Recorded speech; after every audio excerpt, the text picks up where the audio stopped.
नमस्कार छात्रों, बीए तृतीय वर्ष प्रथम प्रश्न पत्र के इस कक्षा में आप सभी का स्वागत है। प्रथम प्रश्न पत्र अद्यतन काव्य में आज की कक्षा का प्रकरण है भवानी प्रसाद मिश्र जी की सुप्रसिद्ध कविता नई इबारत।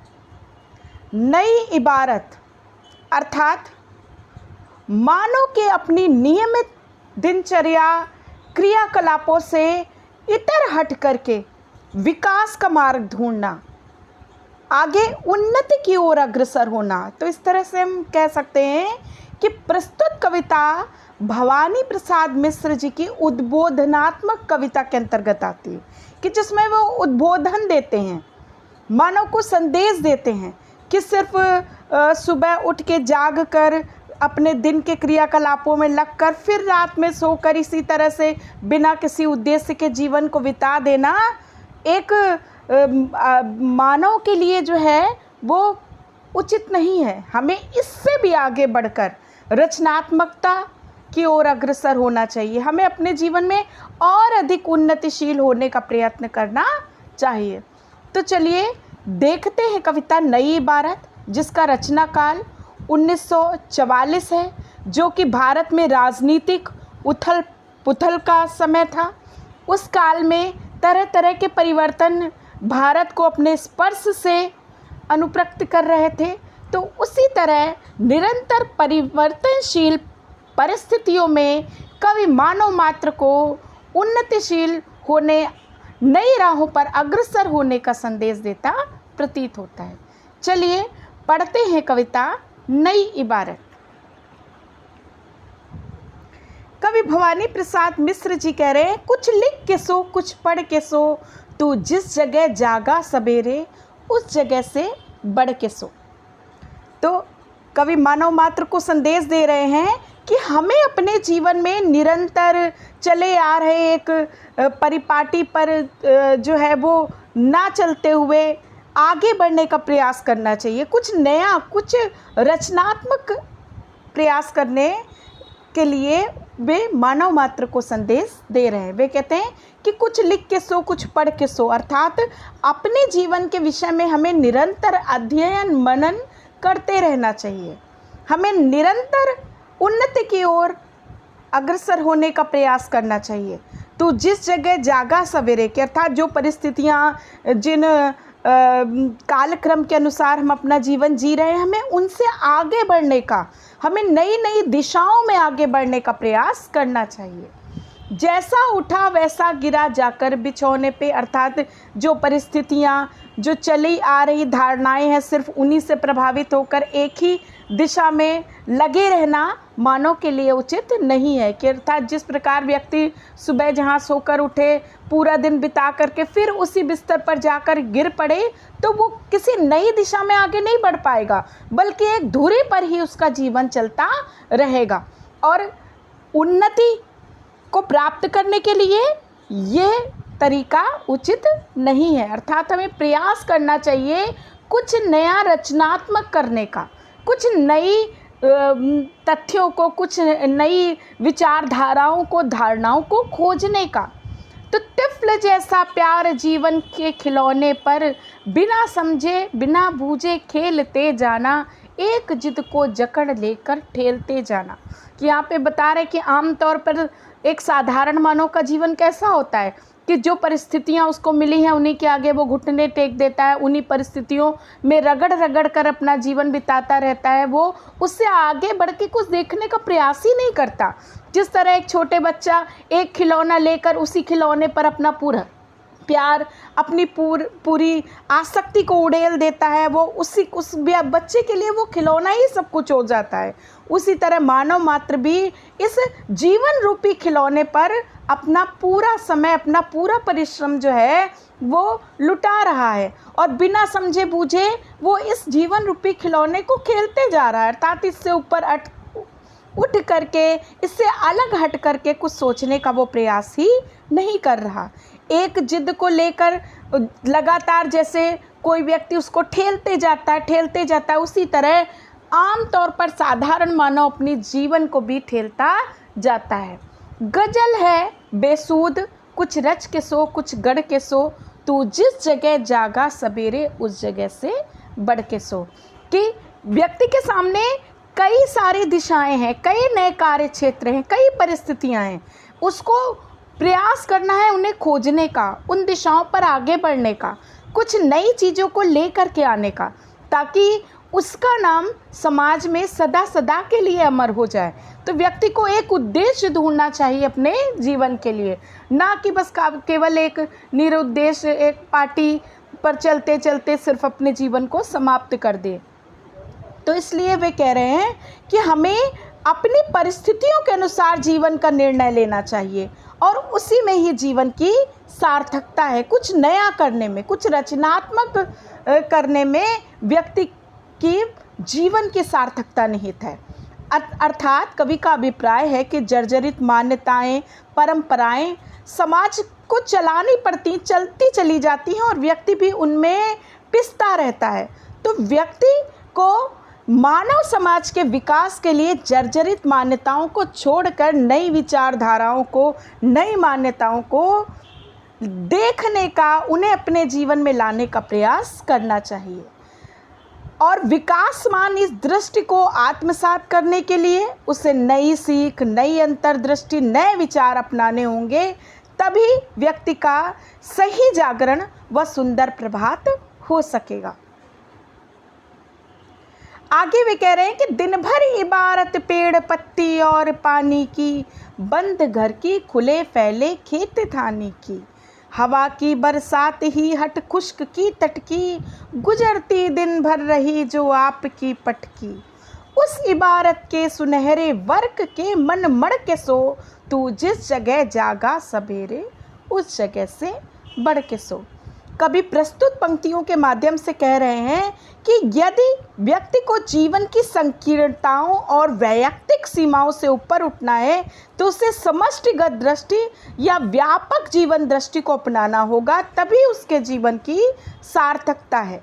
यहाँ कवि मिश्र जी अप्रत्यक्ष रूप से छायावादी काव्य दृष्टि की चर्चा करते हैं कि छायावाद का कवि जिस प्रकार प्रकृति की हरियाली, दिन भर इबारत पेड़ पत्ती, पानी, हवा, खुले घर की, खेत की, खलिहान की, इन्हीं पर ही चर्चा करता रहता था। अर्थात छायावादी कवि प्रकृति की हरियाली, पेड़ पौधे, वृक्ष लताओं के पर्यवेक्षण में या प्रकृति के खुले प्रांगण के निरीक्षण में, पवन, समीर, वर्षा, ग्रीष्म और वैयक्तिक सुख दुख में ही उन्मुक्त रहा। समाज के प्रति उसने अपनी भावनाओं को व्यक्त नहीं किया, अर्थात समाज के प्रति वो अपने उत्तरदायित्व को नहीं निर्वाह कर पाया। परंतु अब समय बदल गया है और कवि को व्यापक सामाजिक अथवा समग्र जीवन दृष्टि को अपनाना होगा और तभी वह इस प्रकार के परिवेश का सृजन कर सकेगा कि जिससे वो मानवता को और समाज को एक नई दिशा दे पाएगा। तो यहाँ पर भवानी प्रसाद मिश्र जी कह रहे हैं कि हवा की बरसात ही हट खुश्क की तटकी, गुजरती दिन भर रही जो आपके पटकी, कि हमें सिर्फ अपने दिन भर के गुजर बसर की बातों से ऊपर उठ करके नई इबारत का, सुनहरे वर्कों को, सुनहरे अक्षरों को खोजने का और उन पर कार्य करने का प्रयास करना चाहिए।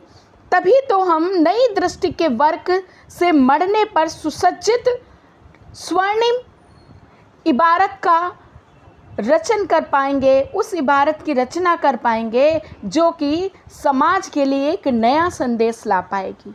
तो कवि कह रहे हैं कि तू जिस जगह जागा सवेरे उस जगह से बढ़कर सो, अर्थात हम जिन परिस्थितियों में जीवन यापन कर रहे हैं हमें उनसे अलग, उनसे आगे बढ़कर उन्नति की दिशा में अग्रसर होने का प्रयास करना चाहिए। कि जो जीवन मिल रहा है सिर्फ उसी में ही जीते जाना, नवीन संभावनाओं से मुंह मोड़ लेना, ये विकास की दृष्टि से अनुचित है। और यदि हमें सही अर्थों में विकास को अपने जीवन में पाना है, प्राप्त करना है, तो हमें चली आ रही परिपाटियों को छोड़कर नए संकेतों, नई दिशाओं और नए राहों पर आगे बढ़ना ही होगा। तो हम देखते हैं कि इस कविता में कवि 1944 के युगीन परिवेश और परिस्थितियों को ध्यान में रखकर हमें निराशा और शोषण की प्रवृत्ति से आगे बढ़कर नई मार्ग को खोजने का संदेश देते दिखाई दे रहे हैं। कवि उद्बोधन द्वारा जीवन के विकास की राह दिखाने का प्रयास कर रहे हैं। लिखा सूरज ने किरण की कलम लेकर जो, नाम लेकर जिसे पंछी ने पुकारा सो। कि यहाँ पर प्रभात कालीन सूर्य की सुंदरता और किरणों के माध्यम से जो संदेश प्रकृति हमें देती है उसके बारे में चिंतन करते दिखाई दे रहे हैं भवानी प्रसाद मिश्र जी। वे कह रहे हैं कि जीवन की सार्थकता को सिद्ध करते हुए हमें प्रकृति जो है उससे सीख लेनी होगी कि सूर्य ने प्रभातकालीन स्वर्णिम रश्मियों की कलम से इस संसार के लिए जो संदेश दिया है उसे हमें अपने जीवन में भी उतारना होगा कि वो संसार को संवारना चाहता है, एक नया रूप देना चाहता है। पंछी भी अपनी जो है चहचहाहट में हमें यही चीज़ें बताते हैं। प्रस्तुत पंक्तियों में कवि भवानी प्रसाद मिश्र प्रकृति के उपादानों के माध्यम से नवनिर्माण तथा सृजन की प्रेरणा देते दिखाई दे रहे हैं। वे कहते हैं कि लिखा सूरज ने किरण की कलम लेकर जो, नाम लेकर जिसे पंछी ने पुकारा सो। कि प्रकृति के अलग अलग उपादान हमें आगे बढ़ने का, हमें मानवता के विस्तार का संदेश देते हैं। कि कवि जीवन की सार्थकता को सिद्ध करता हुआ कहता है कि सूर्य प्रभातकालीन रश्मियों के माध्यम से एक कलम की भांति संसार को संवारने का कार्य करता है। वो मानवता के नव निर्माण की गाथा लिखता है तथा पंछियों की चहचहाहट के द्वारा भी हमें निरंतर विस्तार करने और आगे बढ़ने का, चलते जाने का ही संदेश दिया जाता है। हवा जो कुछ गा गई, बरसात जो बरसी, जो इबारत लहर बनकर नदी पर दरसी। कि सूर्य के उदित होने पर पक्षी भी कलरव करते हैं, रश्मियों का स्पर्श करके वर्षा के जल का नदी में समागम होता है और सूर्य रश्मियों और संस्पर्श द्वारा व्यक्ति को उसके कर्म की सार्थकता को सिद्ध करने का संदेश देता है। कि हवा भी अपने स्पर्श द्वारा बरसात के बूंदों के माध्यम से व्यक्ति को निरंतर अंकुरित होने, निरंतर जो है वो सुख देने का संदेश देती है। और वही इबारत नदी पर वर्षा की बूंदों के माध्यम से मिल करके उसके जल वेग को बढ़ाती हैं। उस इबारत की अगरचे सीढ़ियाँ हैं चढ़ के सो, तू जिस जगह जागा सवेरे उस जगह से बढ़ के सो। कि जिस तरह प्रकृति अपने उपादानों के माध्यम से संपूर्ण संसार को विस्तार का संदेश देता है, निरंतर चलायमान रहने का संदेश देता है, एक जगह रुकने की अपेक्षा निरंतर प्रवाहशील होने का संदेश देता है, उस इबारत के अर्थ को समझकर हमें भी निरंतर अपने जीवन में प्रगतिशील होना चाहिए, हमें भी निरंतर चलते रहना चाहिए। तो इस तरह से मनुष्य भी सृजन निर्माण को आगे बढ़ा करके सुंदर जागरण और प्रभात को प्राप्त कर सकता है। तो कवि कहते तू जिस जगह जागा सवेरे उस जगह से बढ़ के सो। कि तुम अपने जीवन में जिस जगह पर, जिन परिस्थितियों के बीच में जीवन यापन कर रहे हो, हमें उनसे आगे बढ़ करके कुछ नए तथ्यों को ढूंढने का, कुछ नए तथ्यों को प्राप्त करने का प्रयास करते रहना चाहिए। अर्थात कहते ना कि रुकना जड़ता का नाम है और जड़ता ही मरण का प्रतीत है। तो हमें यहाँ जड़ता की अपेक्षा गति को अपने जीवन में स्थान देना चाहिए। यही संदेश भवानी प्रसाद मिश्र जी ने इस कविता में दिया है। तो वे उद्बोधनात्मक शैली में जीवन को आगे बढ़ाने, निरंतर विकास करने की प्रेरणा देते हैं। जीवन जड़ता और स्थिरता नहीं है, गति ही जीवन का दूसरा नाम।